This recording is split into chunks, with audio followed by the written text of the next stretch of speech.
लोक जनशक्ति पार्टी के राष्ट्रीय अध्यक्ष व केंद्रीय मंत्री चिराग पासवान ने बांकीपुर विधानसभा उपचुनाव सहित मृत्युंजय तिवारी के आरजेडी से इस्तीफा देने पर बड़ा बयान दिया है। इन तमाम मुद्दों को लेकर क्या कुछ कहते नजर आ रहे हैं चिराग पासवान, पहले वो सुनिए। आरजेडी ने उम्मीदवार दिया जी, कहाँ है आरजेडी के लोग भाई, कहीं है यहाँ पे चुनाव में?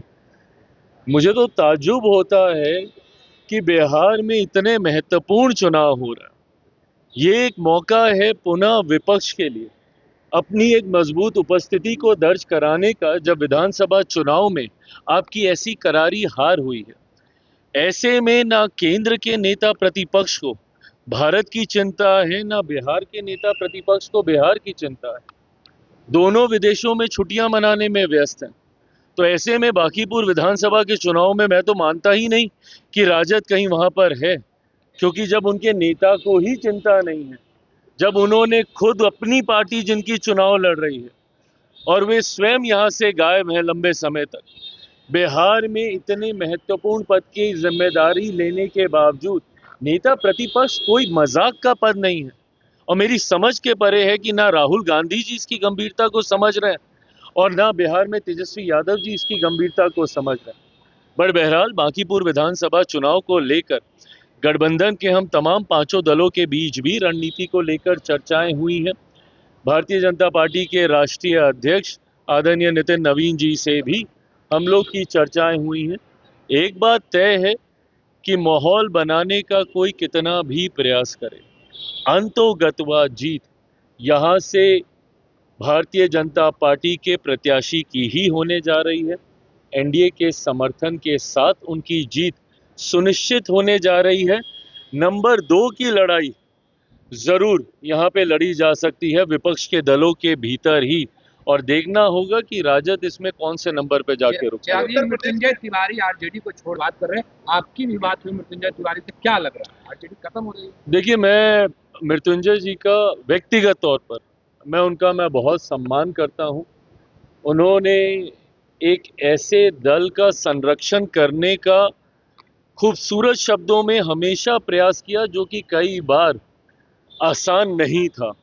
उसके बावजूद राजद जैसे दल के साथ मृत्युंजय तिवारी जी जैसे सभ्य स्वभाव के व्यक्ति, जिन्होंने हमेशा राष्ट्रीय स्तर पर पार्टी की बातों को बहुत ही सभ्य तरीके से रखने का कार्य किया, जब ऐसे लोग पार्टी छोड़ने का फैसला लेते हैं तो मैं मानता हूं कि कहीं ना कहीं बर्दाश्त की सीमाएं समाप्त होती हैं, तब इतने बड़े फैसले लिए जाते हैं।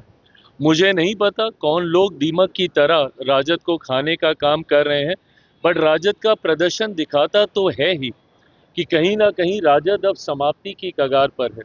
आदरणीय लालू प्रसाद यादव जी का मैं बहुत प्रशंसक रहा हूं, मैंने उनका हमेशा बहुत सम्मान किया है, पर जिस तरीके से उन्होंने कार्यकर्ताओं को लेकर आगे चलने का काम किया, हर किसी को का समावेश कर सम्मान देकर आगे चलने का काम किया, कहीं ना कहीं ये परिस्थितियां मौजूदा नेतृत्व में नहीं दिखाई देती हैं। परिणाम स्वरूप अगर मृत्युंजय तिवारी जी जैसे लोगों को भी अपमानित महसूस होना पड़ रहा है संगठन के भीतर, तो ये जरूर राजद के भविष्य के लिए कई सवाल खड़े करता है। तो जैसा कि आपने सुना, चिराग पासवान ने सीधे तौर पर बांकीपुर विधानसभा में होने वाले उपचुनाव पर राजद के द्वारा बनाए गए उम्मीदवार रेखा गुप्ता पर आश्चर्य व्यक्त किया है।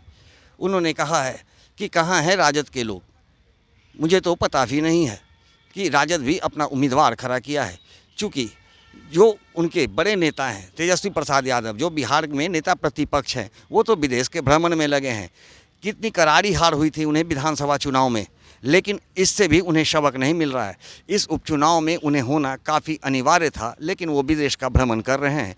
इसके साथ ही उन्होंने मृत्युंजय तिवारी के इस्तीफे के मामले पर कहा है कि मृत्युंजय तिवारी को पार्टी में सम्मान नहीं मिल रहा था, जिसके कारण वो पार्टी से इस्तीफा दिए हैं, जो कि पार्टी के भविष्य के लिए काफ़ी खराब है। सहयोगी आनंद के साथ Gyanendra Verma, AVI nation news, Patna.